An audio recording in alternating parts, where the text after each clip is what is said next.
है ना। अब प्लेट टेक्टोनिक एक्टिविटी में कुछ चीज़ों को हम लोग को समझना है। सबसे पहले ये जानना है कि प्लेट्स क्या होते हैं। हम पहले जानेंगे कि प्लेट्स हम किसे बोलते हैं, किसने सबसे पहले इसके विषय में बताया, नाम किसने दिया, और दूसरी बात कि इनकी विशेषता क्या होती है और ये कैसे काम करते हैं। ओके, तो सबसे पहले हम लोग ने प्लेट्स को देखना है। तो अभी हम लोग ने क्या बताया कि ये जो प्लेट्स हैं, इसको प्लेट्स नाम एक्चुअल में प्लेट्स हैं क्या। तो जो अर्थ का लिथोस्फीयर है, ये अर्थ का लिथोस्फीयर ये अलग अलग पीसेज में डिवाइड हैं, छोटे हैं, मीडियम है, बड़े हैं, और इन्हीं को हम प्लेट्स बोलते हैं।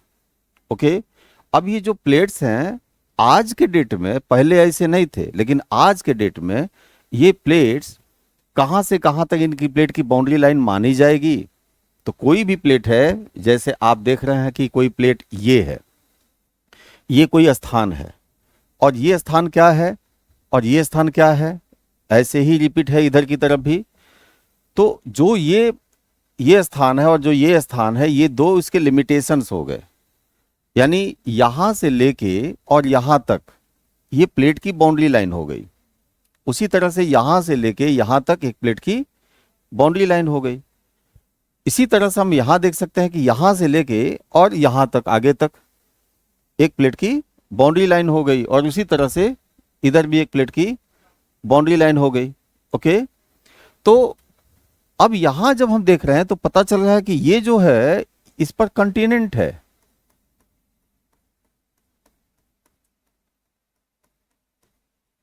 महाद्वीप है, और इस पे क्या है, इधर वाले पे, तो इस पे ये ओशन है।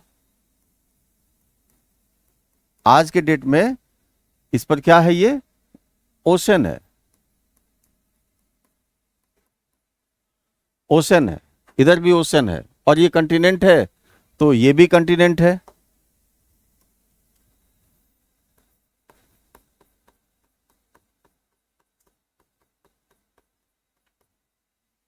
ओके, तो ये जितने हैं कंटिनेंट हैं। अभी हम लोग ने क्या पढ़ा था कि जो कंटिनेंट है इनका जो मेन मटेरियल है जिससे ये कंपोज होके बने हैं, ये मेन मटेरियल इनका क्या है जिनसे ये बने हैं,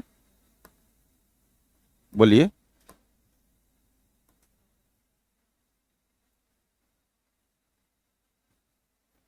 जिनसे मिलके बने हैं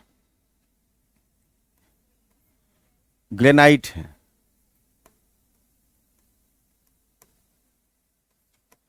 और इनकी डेंसिटी एवरेज कितनी होती है, 2.75। मिनरल इनका कौन सा है, फेल्सपार है। ओके, इसीलिए इनकी डेंसिटी कम है। तो ये ग्रेनाइट से मिलके बने हैं। इनका प्राइमरी रॉक क्या है, तो प्राइमरी रॉक इनका ग्रेनाइट है। प्राइमरी रॉक मतलब जो पहली सॉइल बनी और आज भी इसके सबसे बड़े भाग में ये पाई जाती है, तो ये ग्रेनाइट है। लेकिन यहां जब हम नीचे अच्छा ये देख रहे हैं कि ग्रेनाइट वाला पोर्शन नीचे बना हुआ है। ओके, यहां जब हम देखते हैं तो ये इनकी सेल क्या है, जिसको ओशन बोल रहे हैं ना, तो ओशन के पानी के नीचे है ना ये बेसमेंट। तो उनकी, हाँ, ये कौन सी है, ये बेसाल्ट है,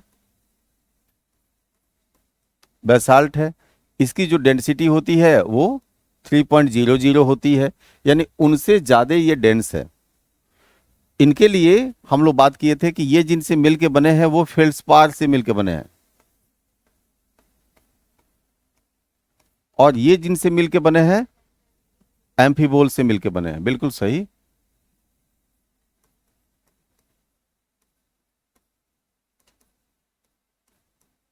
एम्फीबोल से मिलके बने हैं। ओके, जब ये बेसाल्ट है तो ये सब बेसाल्ट होगा जहां जहां ऐसा होगा, और जब ये ग्रेनाइट है तो ये भी ग्रेनाइट होगा, कंटिनेंट। अब इनका जो मेजर इनकी प्रॉपर्टी है वो लो डेंसिटी वाले ग्रेनाइट से मिलके बनी हुई है, इसलिए यहां से इस भाग को हम क्या बोलेंगे, कंटिनेंटल प्लेट। यानी ये प्लेट क्या हो जाएगा, कंटिनेंटल प्लेट। ओके, महाद्वीपीय प्लेट। अब महाद्वीपीय प्लेट हल्की होगी कि भारी होगी, हल्की हो गई क्योंकि डेंसिटी इनकी ये कम हो गई। तो तो हम यहां क्या देख रहे हैं कि ये जो प्लेट बने हैं उन प्लेटों के कैरेक्टर में भी डिफरेंस है। Either it is composed by the granitic property या ग्रेनेटिक मटेरियल, है ना, which has comparatively low density, that is 2.75 average. Okay, लेकिन एक और चीज आप देख रहे हैं कि इसी प्लेट का भाग यहां पर कुछ ऐसा है या इधर कुछ ऐसा है जो ओशियानिक है, मतलब बेसाल्टिक है। क्योंकि बेसाल्टिक को हम लोग क्या बोल रहे हैं, ओशियानिक बोल रहे हैं। ओशन है तो इसको क्या बोलेंगे, ओशियानिक बोलेंगे। इसका मतलब कि ये जो बना हुआ है तो टोटल बेसाल्ट से मिलके बना हुआ है, हाई डेंसिटी है। ओके, इसका मतलब कि इनकी तुलना में ये भारी होगा, घनत्व तो ज्यादा होगा। ओके, लोहा इसमें कम होगा, इसमें लोहा ज्यादा होगा। मैग्नीज इसमें कम होगा, मैग्नीज इसमें, क्योंकि लोहे का नंबर होता है 26 और इनका नंबर होता है मैग्नीज का 25, तो मैग्नीज तो होगा ही, जहां लोहा होगा वहां मैग्नीज भी होगा। ओके, तो ये ओशियानिक हो गए। इसका मतलब कि इस प्लेट को यहां से लेके यहां तक हम क्या बोलेंगे, कोई कंटिनेंट नहीं है, ये विशुद्ध रूप से महासागरीय प्लेट है, ओशियानिक प्लेट है। That is composed through the oceanic material, basaltic material. Okay, mineral कौन सा हो गया इसका, खनिज एम्फीबोल। ओके ओके, अब ये चीज यहां पर हम लोगों ने समझ लिया।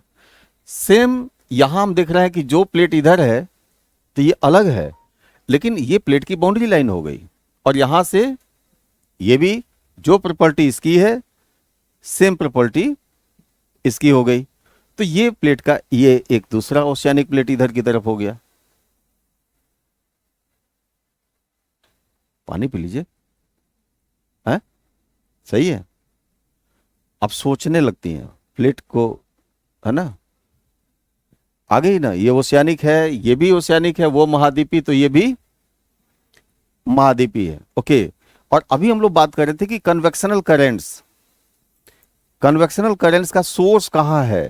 तो हम लोग को ये दिखाई दिया कि देखिए, अगर ये हमारी सब प्लेट्स हैं, लिथोस्फीयर के पीसेस हैं, लिथोस्फीयर के पीसेस हैं, तो ये क्या है, एस्थेनोस्फीयर है। और ये एस्थेनोस्फीयर केवल यही नहीं है, एस्थेनोस्फीयर को जब हम ये बनाएंगे तो ये सब एस्थेनोस्फीयर है, क्योंकि एस्थेनोस्फीयर के ऊपर ही तो इसको ड्रिफ्ट करना है। आई बात समझ में, ये पूरा ड्रिफ्ट किस पर करना है, एस्थेनोस्फीयर के ऊपर ड्रिफ्ट करना है।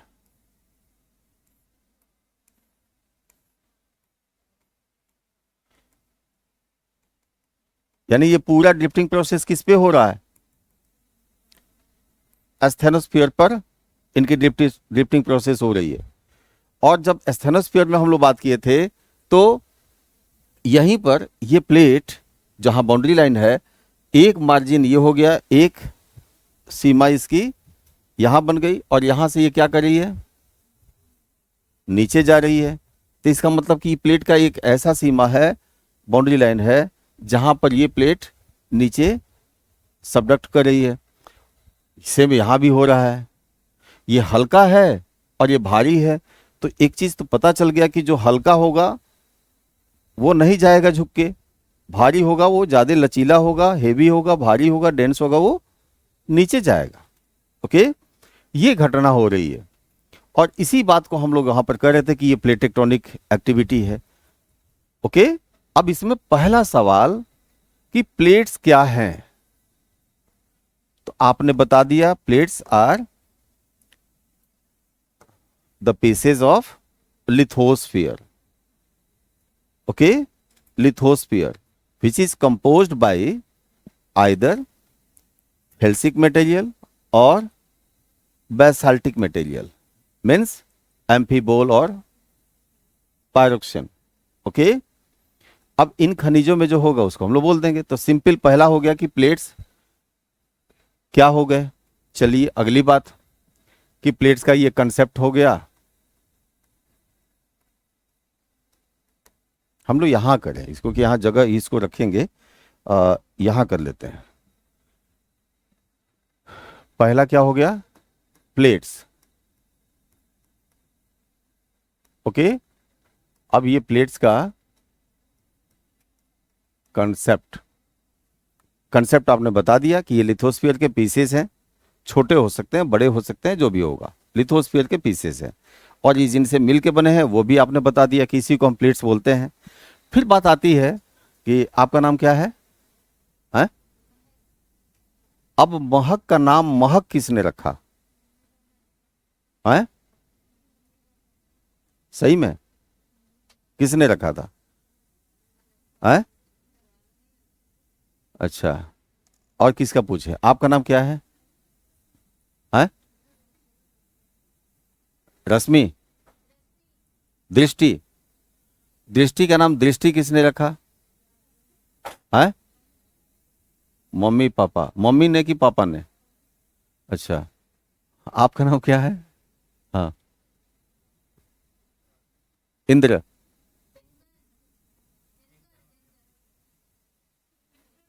स्पेलिंग क्या? DINKAR। अच्छा, Dinkar ji?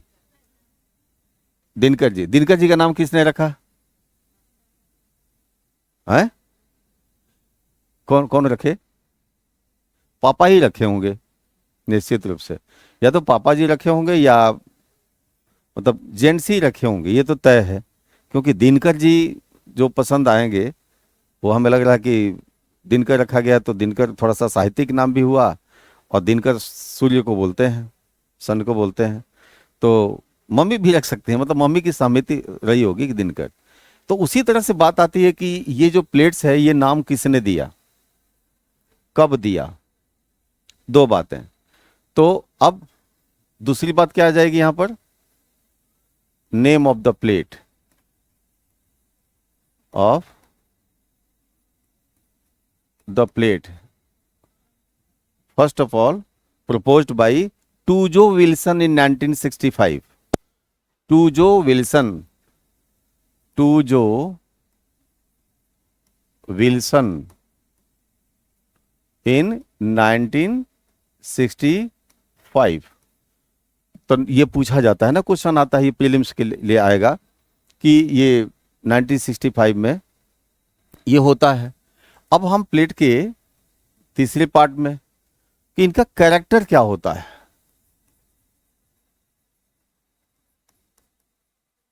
Character, character, character मतलब इनकी विशेषता क्या होती है? तो ये कभी स्टेबल नहीं रहते, ये स्थेनोस्फीयर पर हमेशा मूव होते हैं, मूव करते रहते हैं। इसका मतलब इनका जो कैरेक्टर है वो डायनामिक कैरेक्टर होता है।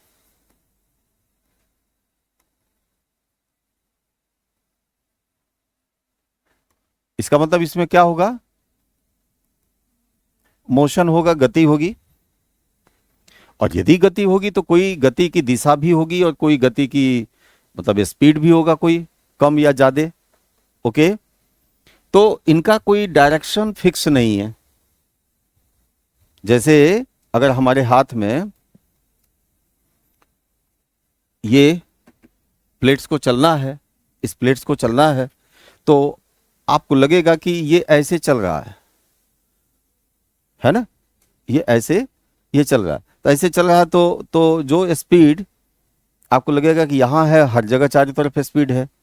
लेकिन जब हम इस पर देखते हैं, ग्लोब पर देखेंगे, तो ग्लोब पर देखेंगे तो ग्लोब पर उनको तो गोल गोल घूम जाना है ग्लोब पे, है ना? तो क्या होगा, यहाँ पर क्या हो जाएगा? जब यहाँ पर हम चलाएंगे तो ये बराबर चल ही नहीं पाएगा। ओके, तो ये क्या होगा, ग्लोब पर जब चलेगा तो जब इधर की स्पीड होगी, यहाँ की स्पीड होगी, यहाँ की स्पीड होगी, और जब चलेगा तो कुछ ना कुछ ऐसे घूमेगा, ये क्लॉकवाइज या एंटी क्लॉकवाइज, कुछ भी अगर ऐसे घूमने लगा, ये अगर ऐसे घूमने लगा, अगर बीच में सेंटर है तब तो ऐसे घूमेगा, अगर सेंटर यहां है तब तो ऐसे घूमेगा, अगर सेंटर इस प्लेट से बाहर है तब तो ऐसे घूमेगा। तो इस पर होने से इसका जो डायरेक्शन ऑफ स्पीड होगा वो अलग अलग, इसके साइड में अलग अलग होगा।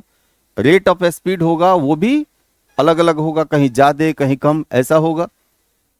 और ऐसे ही अगर बहुत सारे प्लेट्स ऐसे ही चलते होंगे, इसी तरह से अगर बहुत सारे प्लेट्स चलते होंगे, तो पता चले कोई ऐसे चल रहा है, कोई ऐसे चल रहा है, कोई तो कई तरह की स्थितियां बनेंगी प्लेट के मार्जिन्स के साथ, होगा कि नहीं?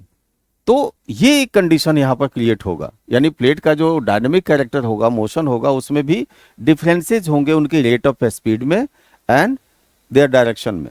ओके, तो ये चीजें हमें यहाँ चीज समझ में आ गई, क्योंकि ग्लोब पर जब चलेंगे तो इस तरह से ये स्थिति होगी। फिर चौथी बात आएगी कि जो नंबर ऑफ प्लेट्स, अब इन प्लेटों को 3 कैटेगरी में डिवीजन किया गया है। एक जो लार्जर प्लेट है, दूसरा जो बहुत छोटे हैं, और तीसरे जो दोनों के बीच वाले हैं। तो जो लार्जर प्लेट है, जिसको मेजर प्लेट्स कहा जाता है, हाँ, तो उनके जो मेजर प्लेट्स होंगे, मेजर यानी इसमें क्या होंगे, कुछ मेजर होंगे और कुछ मेसो एंड माइनर होंगे। मेसो का मतलब मध्यम and minor in size. Okay, तो इनकी ये जो मेसो एंड माइनर होंगे ये 20 होंगे, और मेजर कौन कौन से होंगे अपने आप तब गिनती आ जाएगी आपको, कितने होंगे यहां पर, और कौन कौन से होंगे। नॉर्थ अमेरिकन प्लेट,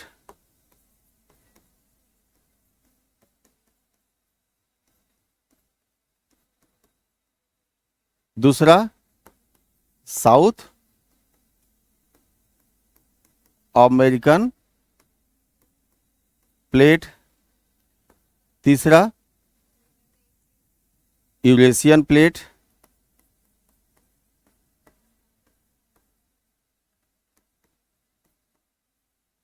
चौथा अफ्रीकन प्लेट,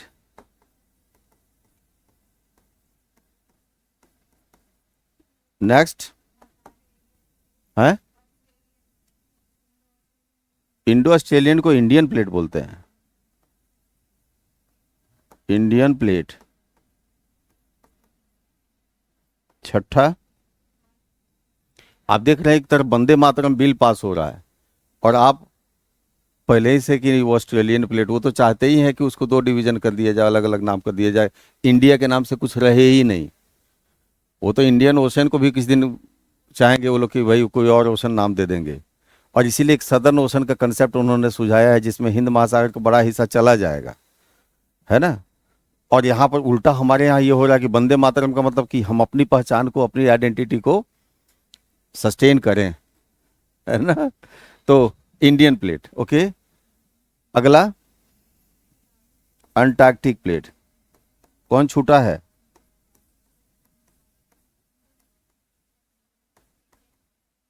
इंडियन प्लेट तो लिख ही दिया है, पैसिफिक प्लेट।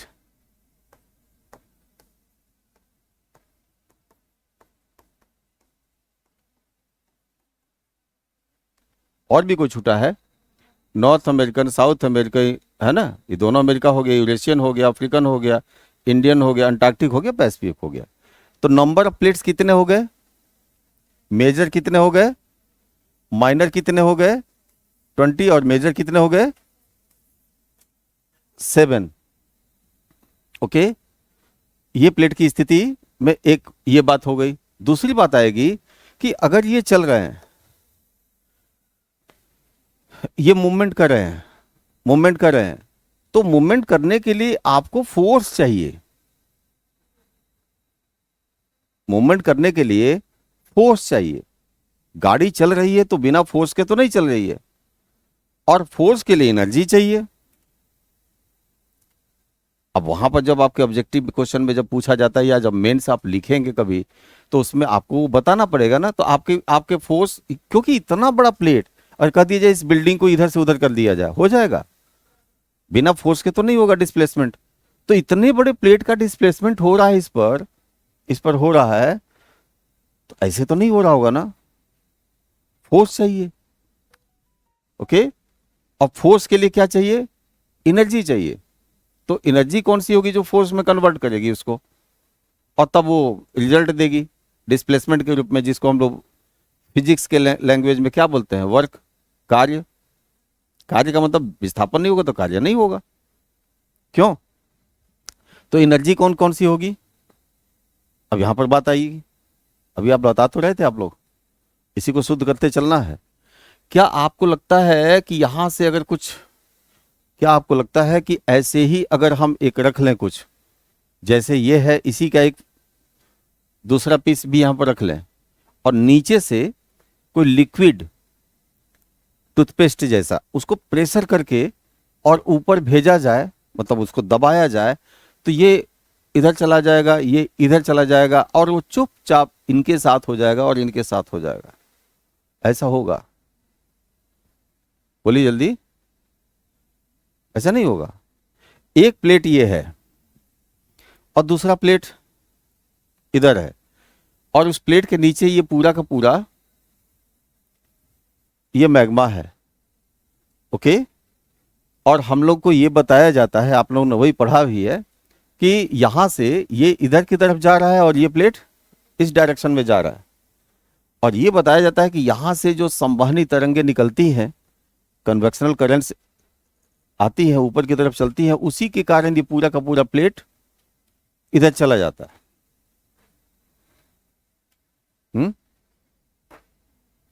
ये कैसे होता फंक्शन?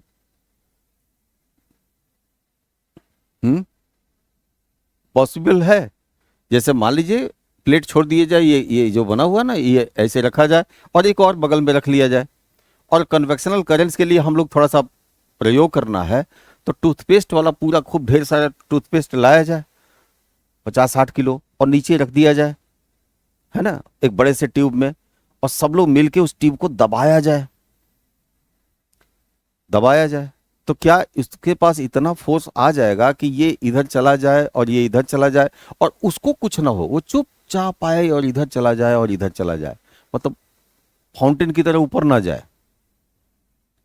क्योंकि जब प्रेशर होगा तो उसको क्या, सबसे पहले तो रास्ता ये बना हुआ है ना, तो इनको ठेलने के बजाय सबसे पहले कहां जाएगा? वो ऊपर जाएगा। आप जनरली आप पेस्ट को ऐसे दबा देंगे जल्दी से, टूथपेस्ट को, तो कहां जाएगा? वो ऊपर जाएगा ना।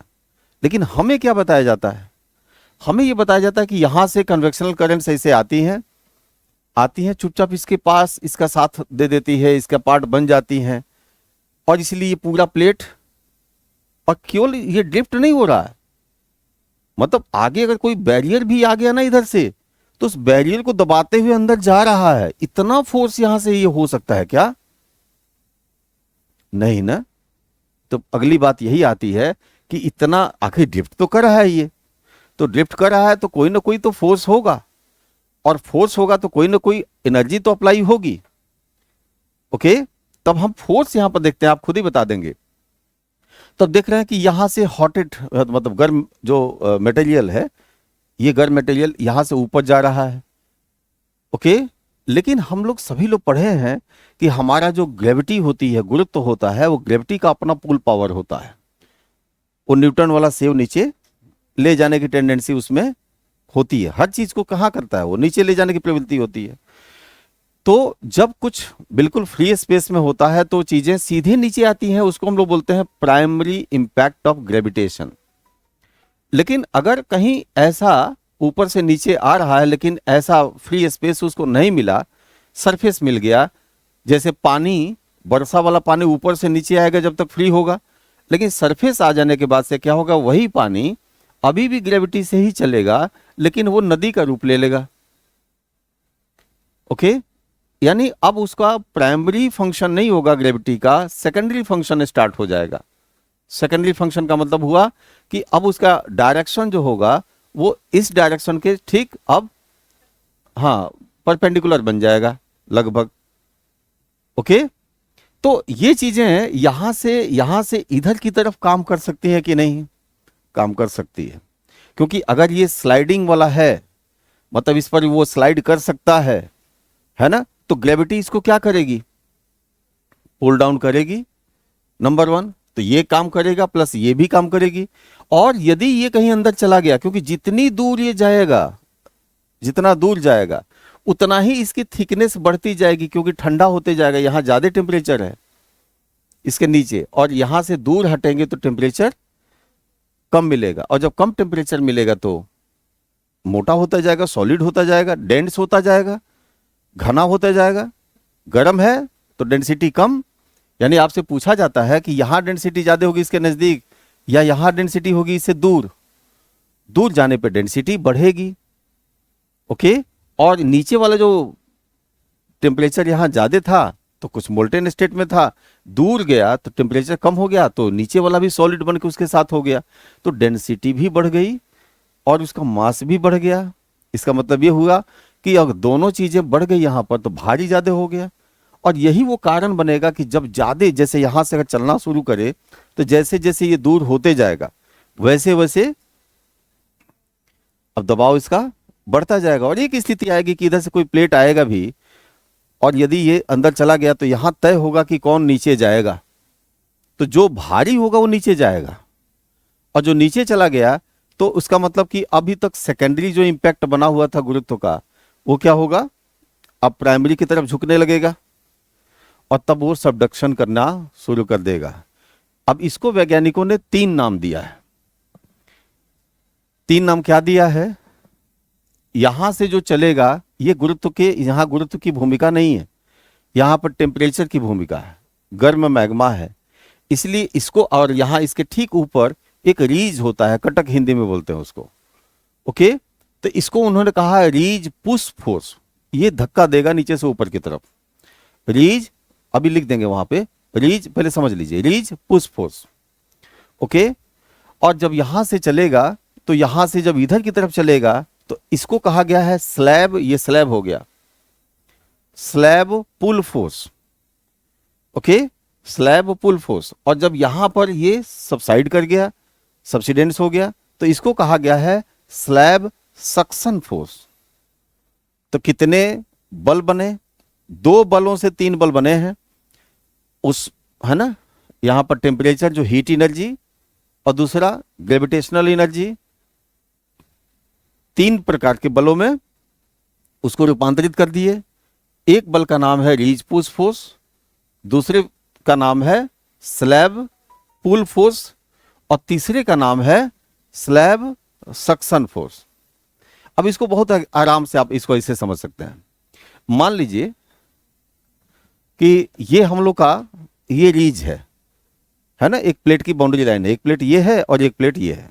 ओके, तो यहां से अभी अभी जो मैग्मा निकला है कुछ इधर गया और कुछ उधर गया, डेंसिटी क्या हो गई, अभी कम है, इधर भी कम है, वेट क्या हो गया, अभी कम है, इधर भी कम है। अब ये धीरे धीरे ये बढ़ते जा रहा है ना, बढ़ते जा रहा है। अगर मान लीजिए कि यहां नहीं, ये और आगे बढ़ जाए 2 क्लासरूम और आगे, तब इसकी डेंसिटी क्या होगी, ज्यादा हो जाएगी। वेट क्या होगा, बहुत ज्यादा हो जाएगा।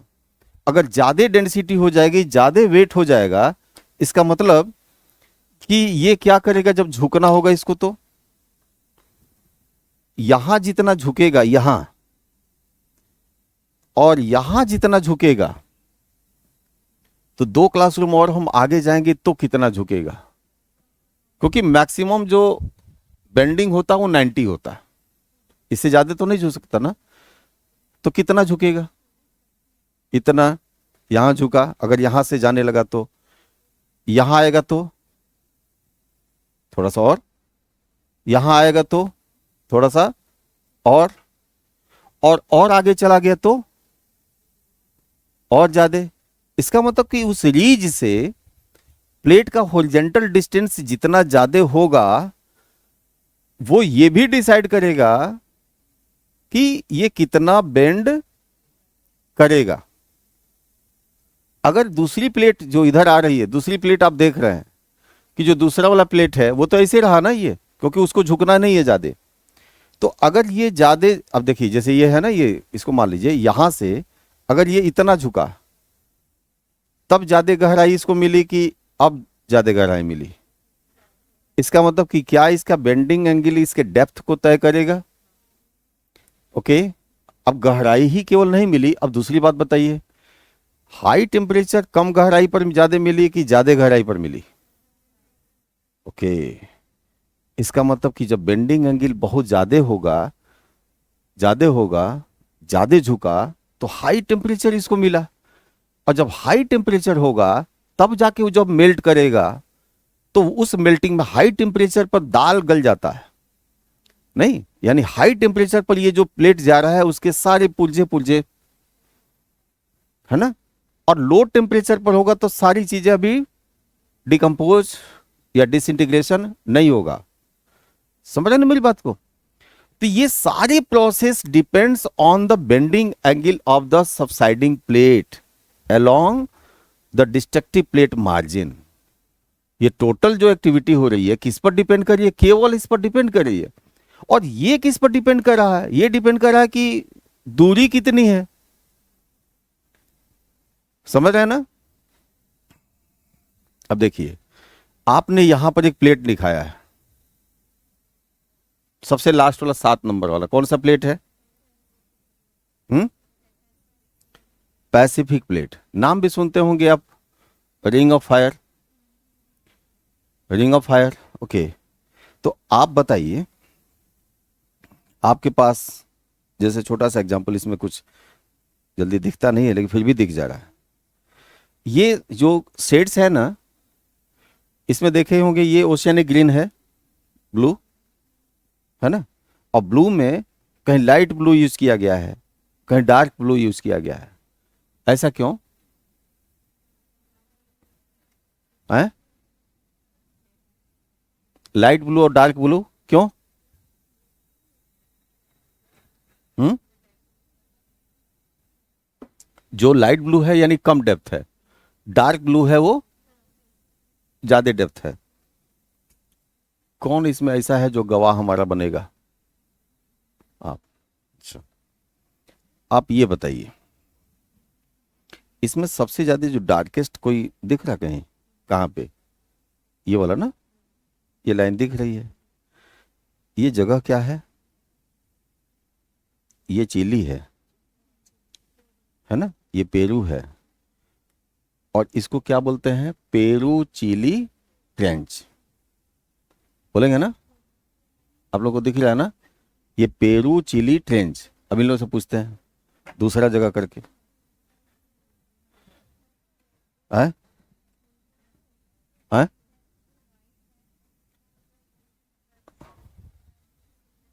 नहीं, वो वाले नहीं पूछ रहे हैं हम, डेप्थ पूछ रहे हैं। डेप्थ हमेशा कहां से देखा जाएगा? मीन सी लेवल से। मीन सी लेवल से ज्यादा गहराई किसकी है? तो ज्यादा गहराई किसकी होगी? प्लेट की मोटाई कम हो। ओके। और ज्यादा पानी हो तो ज्यादा गहरा। सिंपल है। अब आप लोगों से एक दूसरा पूछते हैं, जैसे उन लोगों से ये पूछ चुके हैं, अब आप लोगों से पूछते हैं कुछ। चलिए ये पूछते हैं, ये डार्केस्ट पोर्शन है, डार्क ब्लू है। ओके, यहां भी ये डार्क ब्लू है। ओके, बाकी में तो हाथी घोड़ा बना दिया है ना ये लोग। तो ऐसे आपको बहुत सारे डार्क ब्लू दिखेंगे। इस पर डार्क ब्लू दिखेगा ये। अच्छा, किसी ने पेन भी चला दिया है इस पर। और हाँ, ये देखिए, जहां फिलीपींस लिखा है यह डार्क ब्लू है, डार्केस्ट ब्लू। तो डार्केस्ट ब्लू क्या शो कर रहा है कि डेप्थ क्या है? ज्यादा है। ओके, अब आप बताइए, ये पैसिफिक प्लेट है, प्रशांत प्लेट है। तो पैसिफिक प्लेट में जो पूरा का पूरा पूरा प्लेट का जो कंपोजिशन है वो कैसा है? मतलब बेसाल्टिक है कि महासागर है ना, तो नीचे बेसाल्टिक है। और सबसे गहरा भी आप बोलते हैं, इसका मतलब कि उसका जो थिकनेस होगा वो कम इसलिए हो गया क्योंकि उसकी डेंसिटी बहुत ज्यादा है, आयरन बहुत ज्यादा उसमें है, तो गहरा भी हो गया वो। और यदि किसी दूसरे प्लेट के नीचे ये जा रहा होगा तो यही जाएगा अंदर। और यदि ज्यादा बेंड करेगा तो ज्यादा बेंड करने से क्या हो जाएगा? अगर ज्यादा बेंड करेगा तो उससे क्या हो जाएगा? यानी ज्यादा गहराई यहां पर मिलेगी। ये इसका मतलब वहां ट्रेंच बनेगा, बनेगा ना। तो जब मारियाना ट्रेंच आप देख रहे थे फिलीपींस के बगल में, तो वहां पर डार्क ब्लू या डार्केस्ट ब्लू क्यों दिखा रहा है? क्योंकि वहां पर डेप्थ उसकी बहुत ज्यादा है। ओके, तो क्यों ज्यादा बन गई? तो उसका मतलब यह है कि जो प्लेट चला होगा बहुत दूर से चला होगा, तो उसके कारण भी उसकी थिकनेस भी बढ़ गई, वो क्या बोलते हैं, उसकी वेट भी उसका बढ़ गया, डेंसिटी भी उसकी बढ़ गई। और तब जब किसी प्लेट के नीचे झुकेगा, पता चला इधर वाला भी झुकने की कोशिश करा, क्योंकि ये भी कंपोज्ड बाई बेसाल्ट है और इधर वाला भी कंपोज्ड बाई बेसाल्ट है। लेकिन अब ज्यादा जो दूर से आएगा तो ये झुका तो वो भी झुकेगा, और इस पोजीशन में क्या हो गया, ये क्या बन गया, ट्रेंच बन गया, समझ रहे ना। और ये जब नीचे जाएगा, ज्यादा हाई टेम्परेचर जोन में जाएगा, तो वहां जाके मेल्ट करेगा ना, ये यहां जाके मेल्ट करेगा, और जब यहां जाके मेल्ट करेगा तो फिर क्या बनाएगा, ये नीचे से सारी चीजें निकलेंगी। तो अभी जब हम लोग डिस्कस करेंगे तो रिजल्ट आपको यहां दिखेगा। ये बात समझ में आ रही है ना ये आपको। इसका मतलब कि जो टोटल एक्टिविटीज है वो किस पर डिपेंड करती है, बहुत सारे फैक्टर्स पर डिपेंड करती है। उसमें से एक फैक्टर, प्रोमिनेंट फैक्टर कौन हो गया, इसका डेंसिटी, इसका कंपोजिशन और इसका डिस्टेंस फ्रॉम द रीज, इसको रीज बोलते हैं ना, जहां से, वहां से। ओके, आगे बढ़े।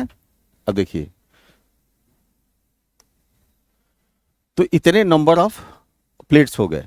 अब जब हमें ये लिखना होगा कि इसके यहां पे फोर्सेस कौन कौन से होंगे, फोर्सेस कौन कौन से होंगे, मोमेंट के लिए बल, फोर्सेस, तो कौन कौन से फोर्सेस हो गए, पहला रीज पुश फोर्स,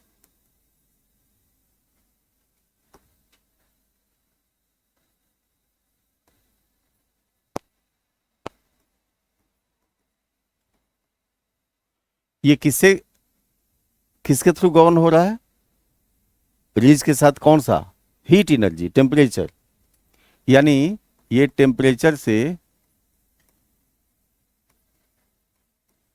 गवर्न हो रहा है। दूसरा कौन सा था, स्लैब पुल फोर्स,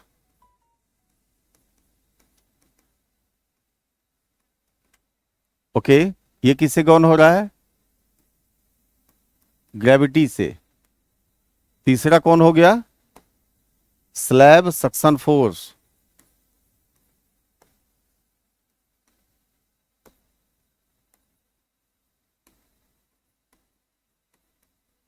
ये किससे गवर्न हो रहा है, ग्रेविटी से। आ गया ना। तो फोर्सेस कौन कौन से हो गए, ये हो गए, नंबर ऑफ प्लेट्स आपने देख लिए, और इस तरह से ये पूरी एक्टिविटी ये करता है। आई बात, इतनी बात समझ में आई है ना। और जब ये करेंगे तो अब इम्पैक्ट, इम्पैक्ट क्या होगा, सबसे महत्वपूर्ण, इसका प्रभाव क्या होगा। पहला प्रभाव तो ये होगा कि creation of different type of landforms on the surface, surface landforms create होंगे, लैंडफॉर्म्स। अब लैंडफॉर्म्स में जैसे अभी आपने देखा,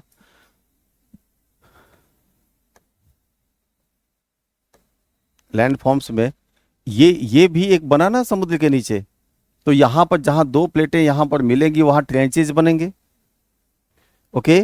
जहां पर ये मैग्मा निकल के आ रहा है वहां रीज बनेगा, राइज बनेगा, ओशियानिक प्लेटो बनेंगे, लैंडफॉर्म्स बन रहे हैं। जहां ये प्लेट ऐसे आया और यहां पर उसका मेल्ट किया और यहां से वो मटेरियल बाहर आया तो वोल्केनिक इरप्शन होगा, और जब वोल्केनिक इरप्शन हुआ, कुछ कांप उप गया, इधर उधर पृथ्वी ऐसे हो गई, तब क्या होगा, सेस्मिक एक्टिविटी यानी भूकंप भी बनेगा। और यहाँ पे ये मटेरियल गया और इसका पार्ट बन गया, यहाँ क्रिएट हो रहा है, पार्ट बन गया। तो पार्ट बन गया तो इसको क्या बोलेंगे यहाँ पर, कि हमारे ओशन के फ्लोर का फॉर्मेशन हो रहा है, यानी ओशन बेसिन फ्लोर फॉर्मेशन हो रहा है, महासागर के नितल की उत्पत्ति हो रही है, निर्माण हो रहा है। और इन्हीं से ये भी बना है, यानी कंटिनेंट्स एंड ओशन फॉर्मेशन होगा, महाद्वीप और महासागरों की उत्पत्ति होगी। आई रही बात समझ में। तो इतने, यानी हम लोग जब यहां पर लिखेंगे तो कितने तरह के लैंडफॉर्म्स क्रिएट होंगे, एक तो लैंडफॉर्म्स डिफरेंट टाइप के लैंडफॉर्म्स होंगे, दूसरा हम लोग ने क्या लिखा यहां पर, continent and ocean basin formation, 2020 में यही मेंस में क्वेश्चन पूछा है ना। तो देखिए continents and ocean basin formation, आपके पास एटलस होगा ना, है ना, एटलस होगा। आपको जब भी एटलस में भी ये चीजें होंगी, आप जाने रहिएगा, इससे पढ़ने में सुविधा रहेगी। सब लोग लाते होंगे कि नहीं एटलस, है कोई भी एटलस दिखा दीजिए जिसमें ये बना हुआ हो, हालांकि इस पर भी ऐसा निकालिए कोई, जैसे यहाँ हम दिखा देते हैं, आप अपने में देख लीजिएगा। हाँ निकालिए उसको, कोई पेज देखिए, नेचुरल वाला निकालिएगा, है ना। हाँ नेचुरल, जैसे एक पेज पर नेचुरल होता है ना, उसमें भी एक ऐसे ग्लोब जैसा बना हुआ। यहाँ पर पहले समझ लीजिए, देखिए ये जो है ना, आप देखिए ये जितने डार्क डार्क ब्लू में है, ये एक लाइट ब्लू ब्लू है और एक डार्क ब्लू। तो डार्क ब्लू और लाइट ब्लू का मतलब ये समझिए, जैसे हम लोग का जो ये फ्लोर है ना, अभी तो बराबर है, अगर इसकी डेंसिटी कहीं ज्यादा रहेगी तो ये धसा हुआ मिलेगा हम लोग को, है ना। जैसे सोफा पर बैठते बैठते सीट धस जाता है ना, वैसे तो इसका मतलब डेंसिटी वहां की क्या हो जाती है, ज्यादा होती है। तो वैसे ही ओशन फ्लोर पे अगर कहीं ये ज्यादा नीचे गहराई मिलेगा तो इसके ऊपर पानी की मात्रा क्या होगी, ज्यादा की कम, गहराई क्या होगी, ज्यादा। तो हमें जितने ये डार्कर पोर्शन दिख रहा है ना आपको ब्लू में, इसका मतलब कि वहां गहराई ज्यादा है। तो उनके नीचे की जो शैलें होंगी वो बेसाल्ट तो होंगी, लेकिन बेसाल्ट की तुलना में वो कुछ पाइरोक्सन जैसा होगा, मतलब ज्यादा आयरन और ज्यादा, समझ रहे हैं ना। तो वो होगा जहां जहां भी आपको दिखेगा ये। तो ऐसे आपने देखा एटलस में लिखा होगा ओशन बेसिन लिखा होगा, कोई नाम देके, कोई भी खोलिए उसमें देखिए तो कोई ओशन बेसिन लिखा होगा। ओके, देखिए जैसे ये है ना, तो आप देखेंगे तो बहुत सारे इसमें बेसिन नाम लिखा होगा। नहीं, खाली चिली बेसिन थोड़े लिखा है।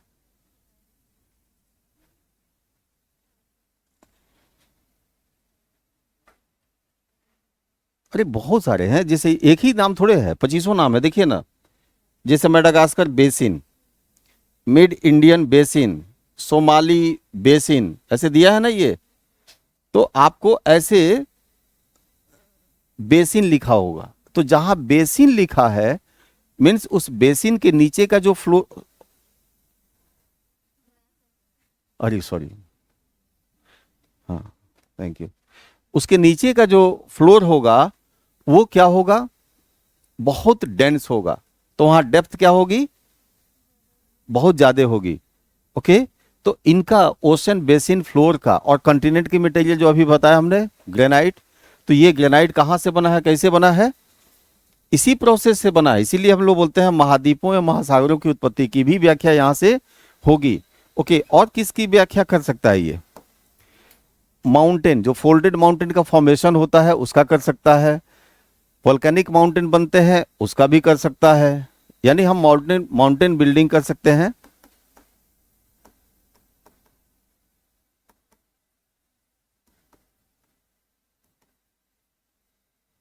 और क्या कर सकता है ये, अभी हमने दिखाया आपको अलूशियन, ये देखिए, है ना, ये दिख रहा ना, ये अलूशियन लिखा है ये, जो कल डेट लाइन में भी था, मेंशन था। आप देखिएगा तो एक आइसलैंड की सीरीज है, यहां पर आपको एटलस में दिखाई दे रहा होगा, आइसलैंड की सीरीज है। इसका मतलब ये है कि देखिए इधर वाला ओशियानिक प्लेट जो है ना, पैसिफिक वाला, प्रशांत वाला, ये अंदर जा रहा है। और जब अंदर जा रहा है तो नीचे गया, उसमें सब मेल्ट कर गया, और वहां से जो मटेरियल फिल्टर होके, कुछ तो वहां रह गया, जो फिल्टर होके आया वो मटेरियल यहाँ पर डिफरेंट टाइप के आइलैंड बना लिया। और उसको बोलते हैं आइसलैंड को, जो सीरीज में होते हैं, एक आइलैंड आर्कीपिलागो, द्वीप समूह, है ना, एक आर्क फॉर्म में वो ये होते हैं। तो इसका मतलब कि उसको द्वीप चाप भी बोलते हैं। चाप मतलब एक आर्क हो गया, तो इसको हिंदी में चाप बोलेंगे। तो आइसलैंड आर्क्स,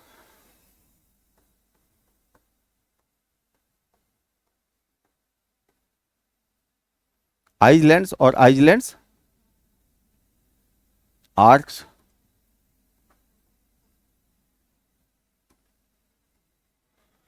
है ना, ये भी बनाएंगे, ट्रेंचेज बनाएंगे,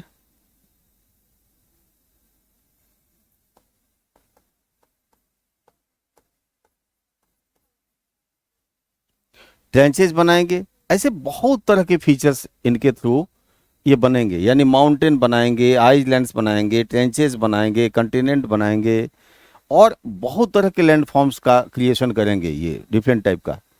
उसके साथ साथ इनके थ्रू और क्या वो किया जा सकता है, क्योंकि पूरा का पूरा जब प्लेट ही मूव करेगा तो सिस्मिक एक्टिविटी भी होगी। ओके, तो छठा हम लिख दें,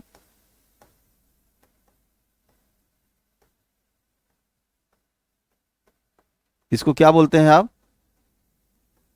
सिस्मिक एक्टिविटीज को, भूकंप, अर्थक्वेक। ओके, ये सब भी होगा, यानी ये पूरा का पूरा ये सब सारी एक्टिविटी होगी। लेकिन ये सब जितने एक्टिविटी होंगी जो हम लोग यहां पर अभी बात कर रहे थे, ये जितने भी एक्टिविटीज होंगी ये कहाँ होंगी, along with their plate margins. तो हम लोग यहां पर लिख लें प्लेट प्लेट मार्जिन्स। कितने तरह के प्लेट मार्जिन्स अभी तक हम लोग ने डिस्कस किए। पहला, जहां दो प्लेटों का, यहां से मटेरियल जा रहा है, बेसाल्ट वाला मटेरियल जा रहा है, क्योंकि इसमें जो है वो पेरिडोटाइट है। यहां पर कौन है, पेरिडो, TITE। ये सब इसलिए सब ले भी अच्छा, इसको आप लोग ले लीजिएगा, है ना, ये सब ये बोर्ड की जितने स्लाइड्स हैं ना ये ले लीजिएगा, क्योंकि केवल स्लाइड्स भी आप देख लेंगे ना एग्जाम के समय, प्रीलिम्स के समय विशेष रूप से, तो आपको सारे क्वेश्चंस इसमें से मैक्सिमम क्वेश्चंस तो जो हम लिख दे रहे हैं तो वो तो रहेगा ही। जैसे आपसे पूछता कि एस्थेनोस्फीयर की का कौन सा प्रमुख शैल है, अगर ये शैल बनेगा तो, यानी सॉलिड बन जाएगा तो, पेरिडोटाइट।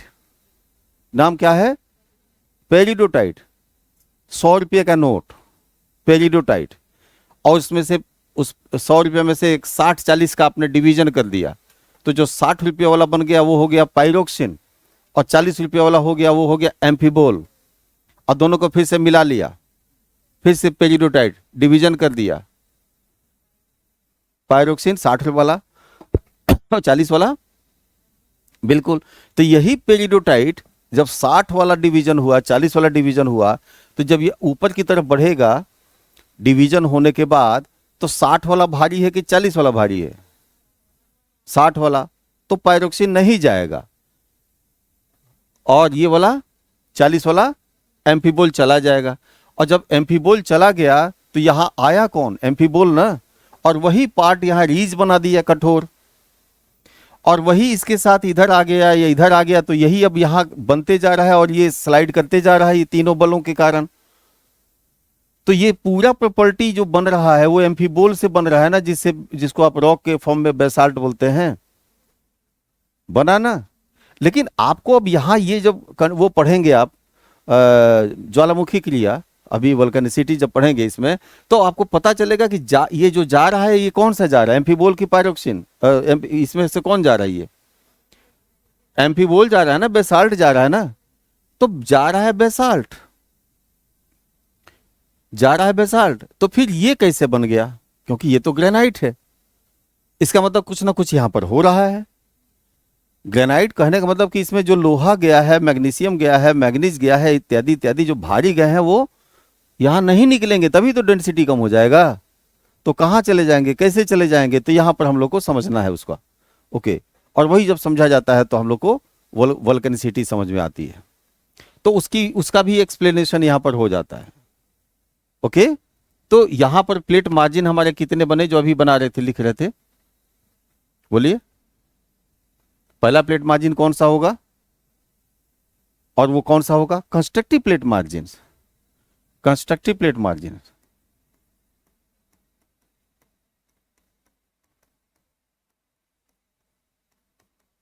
Plate margin. अब इसमें कौन सा कंस्ट्रक्टिव प्लेट मार्जिन होगा, ये हुआ कंस्ट्रक्टिव प्लेट मार्जिन, है ना, ये हुआ ना। रचनात्मक प्लेट सीमांत। यहां पर हो क्या रहा है, ये प्लेट, यहां पर दो प्लेटें किस डायरेक्शन में जा रही हैं, ये किधर डाइवर्ट कर रही है, किधर डाइवर्ट कर रही है, तो इसीलिए इसको दूसरा नाम क्या बोला जाएगा, बोलिए, divergent plate margin.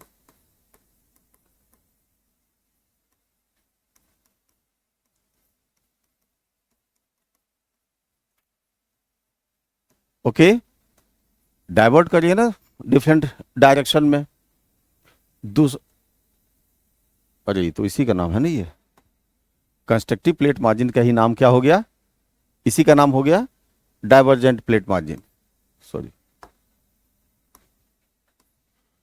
Divergent plate margin. अब दूसरा कौन सा हो जाएगा, दूसरा बताइए देख के। ये प्लेट मार्जिन है, यहां क्या हो रहा है, एक प्लेट कन्वर्ज कर रही है तो कन्वर्जेंट प्लेट मार्जिन इसको बोलेंगे। लेकिन जो कन्वर्ट कर रही है हेवियर प्लेट, तो उसका डिस्ट्रक्शन हो जा रहा है, समाप्त हो जा रही है, नष्ट हो जा रही है, विनाश हो रहा है, तो इसको क्या बोलेंगे, विनाशात्मक प्लेट सीमांत, इसको यानी डिस्ट्रक्टिव प्लेट मार्जिन, विनाशात्मक प्लेट सीमांत। क्लियर ना, कन्वर्जेंट प्लेट मार्जिन भी बोलेंगे है। ये वाला देखिए, ये जो प्लेट है ये वाला, ये प्लेट, पहली बात कि ये दोनों आमने सामने आ रहे हैं, और जब आमने सामने आ रहे हैं तो एक प्लेट का अभिसरण हो रहा है, इसको अभिसरण का मतलब इसको अभिसरित प्लेट सीमांत भी बोलेंगे। दूसरा यहां जो घटना हो रही है कि ये प्लेट जब अभिसरण हो रहा है तो ये नीचे जाके नष्ट होती जा रही है, मेल्ट करती जा रही है, इसका मतलब प्लेट का विनाश हो रहा है, तो इसी का एक दूसरा नाम होगा विनाशात्मक प्लेट सीमांत।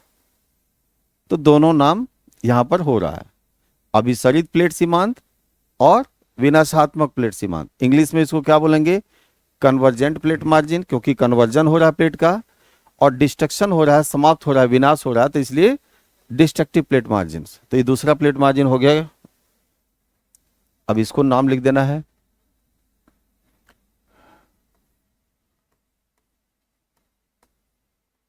Convergent plate margins. दूसरा इसी का नाम क्या हो जाएगा, डिस्ट्रक्टिव प्लेट मार्जिन। यहां डाइवर्जेंट था, यहां कन्वर्जेंट हो गया, तो इसको क्या कहेंगे, डिस्ट्रक्टिव प्लेट मार्जिन्स। ओके, अच्छा, तीसरा होगा कि जैसे एक प्लेट न कन्वर्ज हो रहा हो, न डाइवर्ट हो रहा हो, न कन्वर्ज हो रहा हो, बल्कि ये प्लेट आए और ऐसे, तो उसको क्या बोलेंगे, वहां प्लेट का न विनाश हो रहा है न निर्माण हो रहा है, तो उसको क्या बोलेंगे, ट्रांसफॉर्मेटिव बोलेंगे, क्योंकि ट्रांसफॉर्म फॉल्ट बनाता है। दूसरा नाम क्या होगा, क्या हो रहा वहां पर, संरक्षण हो रहा प्लेट का, है ना, तो कंजर्वेशन प्लेट मार्जिन, कंजर्वेशन हो रहा है ना वहां पे, प्लेट का कंजर्वेशन हो रहा है। ओके, तो दो नाम कौन कौन से हो गए, पहला नाम transformative plate margin,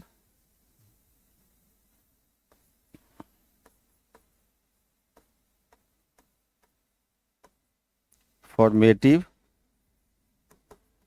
plate margins, या दूसरा नाम क्या हो गया यहां पर, कंजर्वेटिव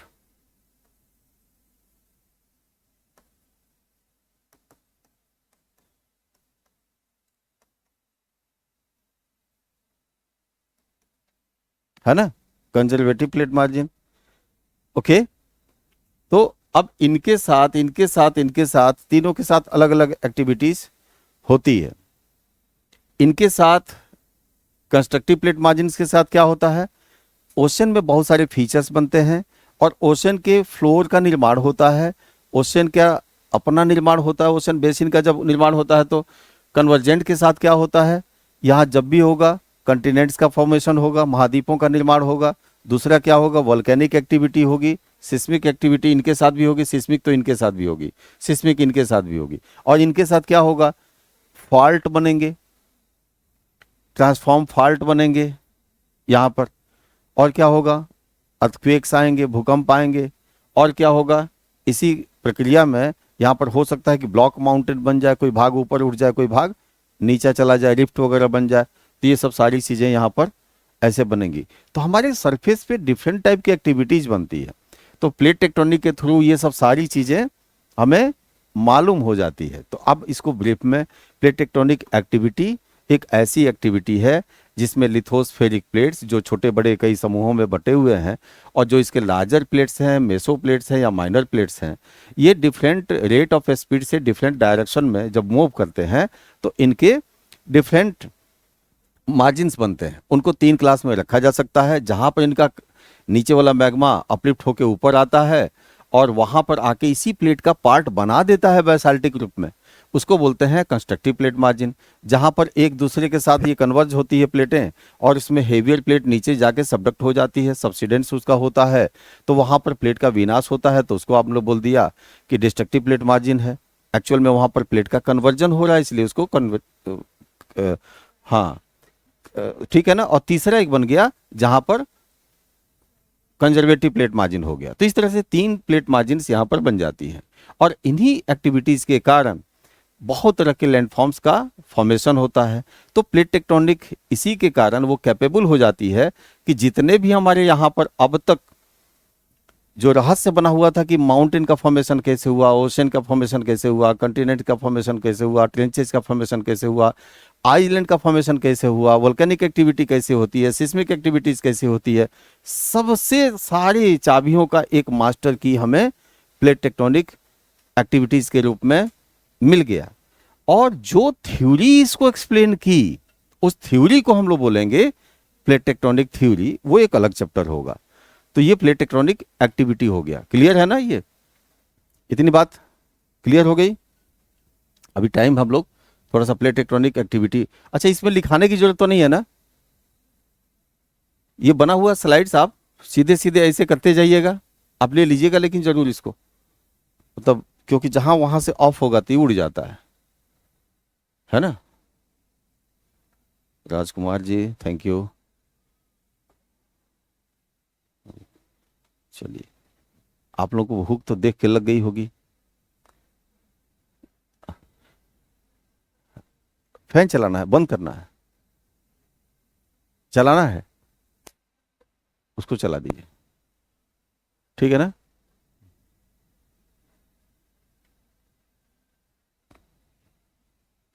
अब देखिए, अब कुछ चीजें पहले ऐसे वर्बली आपको बता दें, है ना। इसको हम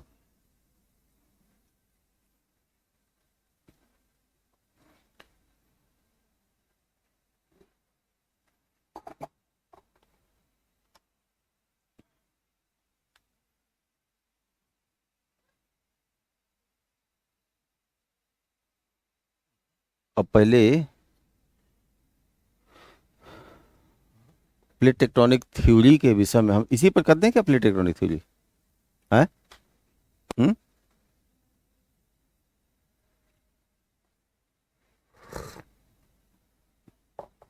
एक सी फ्लोर स्प्रेडिंग है, क्या बोलते हैं उसको, सागरीय नितल प्रसरण।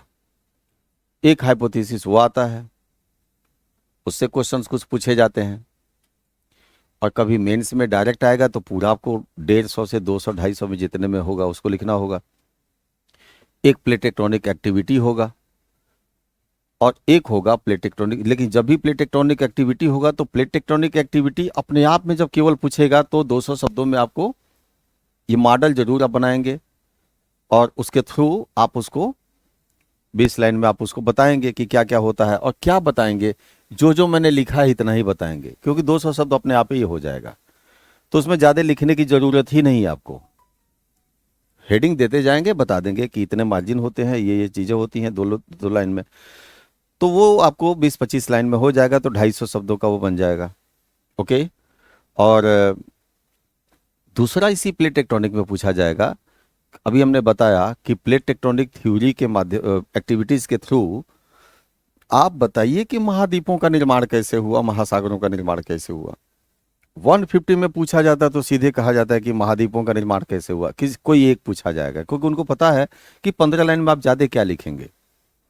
या तो महासागरों का पूछेंगे, या तो पर्वतों का पूछेंगे, या तो कहेगा कि अर्थक्वेक का बताइए, किसी का एक का पूछेंगे, सबका नहीं पूछ सकते।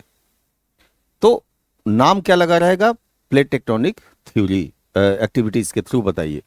कभी कभी अब इधर क्या करने लगे हैं ये, क्योंकि जानते हैं कि जब ये बातें आ गई हैं तो अब कोई हाइपोथेसिस नहीं रहा, क्योंकि ये हाइपोथेसिस नहीं है, ये थ्योरी है, और इसने सबको एक्सप्लेन कर दिया साइंटिफिक रूप से, इसके एविडेंसेस के साथ, सबका टेस्ट हो चुका है, तभी ये थ्योरी बन चुकी है।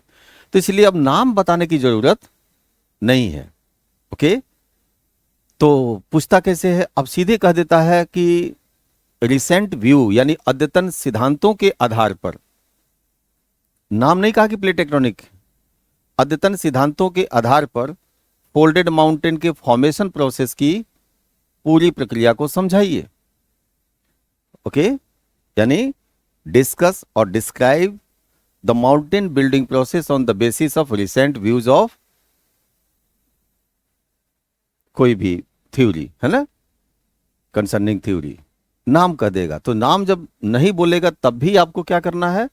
प्लेट टेक्टोनिक एक्टिविटीज के बेस पर उसको समझाना है। जो अभी चूंकि हमने इसलिए यहां पर ये नहीं किया कि ये सारे हम लोगों को पढ़ने ही हैं, तो अब यही यूज करना है, इसीलिए ये केवल मैंने आपको प्लेट टेक्टोनिक एक्टिविटी यहां पर बताया।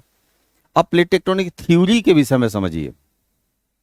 उस प्लेट टेक्टोनिक थ्योरी में सबसे पहली बात यहां पर आती है कि यह थ्योरी किसी एक व्यक्ति की थ्योरी नहीं है, सिद्धांत की थ्योरी नहीं है, और ये 1965 से लेकर और 1967 यानी 65, 66 और 67 तीन ही वर्षों में ये अपना एक पूरा सिद्धांत का रूप ले ली। कुछ साइंटिस्ट, ग्रुप ऑफ साइंटिस्ट हैं जिनके प्रयासों से ये संभव हुआ, उसको हम प्लेट टेक्टोनिक थ्योरी बोलते हैं। इसलिए कोई एक साइंटिस्ट का नाम यहां पर नहीं आएगा।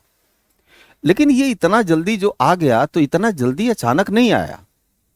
इसमें जो काम चल रहा था वो सेकेंड वर्ल्ड वॉर के बाद से ही शुरू हो गया था, विश्व युद्ध के बाद से ही शुरू हो गया था। और उस समय से 1950 के, यानी 60 का दशक उसको कहा जाएगा, जो 1950 के बाद से शुरू हुआ, वहां से लेके और 1965 तक इसके पीछे जितने पहले काम हुए थे और कुछ 50 से पहले भी हुए थे, उन सारे साइंटिस्टों का कंट्रीब्यूशन इसमें है, क्योंकि डायरेक्ट या इनडायरेक्ट उनके द्वारा दी गई हाइपोथेसिस इसमें अप्लाई की गई है। ओके, और उसी से इस सिद्धांत का जन्म हुआ है। ओके, तो यहां पर सबसे पहले हम लोग एक हालांकि उसको अभी बाद में उसको डिटेल में अभी हम लोग करेंगे, सी फ्लोर स्प्रेडिंग कंसेप्ट है। सी फ्लोर स्प्रेडिंग कंसेप्ट है। और सी फ्लोर स्प्रेडिंग में मैंने जब जिस दिन जियोमैग्नेटिज्म आपको बताया था, तो उस दिन हमने आपको बताया था कि एक्चुअल में हमारे नॉर्थ और साउथ पोल, ज्योग्राफिकल पोल पे दो तरह के पोलैरिटी का डेवलपमेंट होता है। उसमें वर्तमान समय में, प्रेजेंट टाइम में, जो हमारा नॉर्थ पोल है यहाँ पर साउथ पोलैरिटी है, और जो हमारा साउथ पोल है वहाँ पर नॉर्थ पोलैरिटी है। और ये जो पोलैरिटी कैसे बना है, इसके मैकेनिज्म की चर्चा हम लोगों ने जियोमैग्नेटिज्म में किया था, और ये समझा था कि अर्थ जब रोटेट करती है तो अपने वही गटेनबर्ग डिसकंटिन्यूटी पर जो फ्रिक्शन होता है, जिसकी चर्चा आज भी किया गया, तो उस घर्षण के कारण वहां इसके ऊपर ऑल्विन, उसके नीचे ऑल्विन, और वो खुद ऑल्विन, और ऑल्विन मीन्स वहां पर जो लोहा है, लोहा का मतलब कि वो फेरोमैग्नेटिक एलिमेंट है, चुंबकीय दृष्टि से वो बहुत ही संवेदनशील एक तत्व है। और जिस पदार्थ के साथ वहां पर वो होता है, तो वो पदार्थ वहां पर जो उसके साथ पाया जाता है, निकिल भी पाया जाता है, कोबाल्ट भी पाया जाता है, ये सब पाया जाता है, तो उसमें बहुत सेंसिटिव एलिमेंट है ये। और ये जितने भी मैंने उसके साथ के नाम लिए, ये सब के सब फेरोमैग्नेटिक कैरेक्टर हैं। फेरोमैग्नेटिक को भी मैंने आपको बताया था कि फेरोमैग्नेटिक कैरेक्टर का मतलब हुआ कि एक बार अगर ये आवेशित हो जाए तो इसमें चुंबकीय विशेषता दीर्घकाल तक एज इट इज बनी रहती है। ओके, जिनमें बदल जाती है तो उनको हम पैरामैग्नेटिक कहते हैं।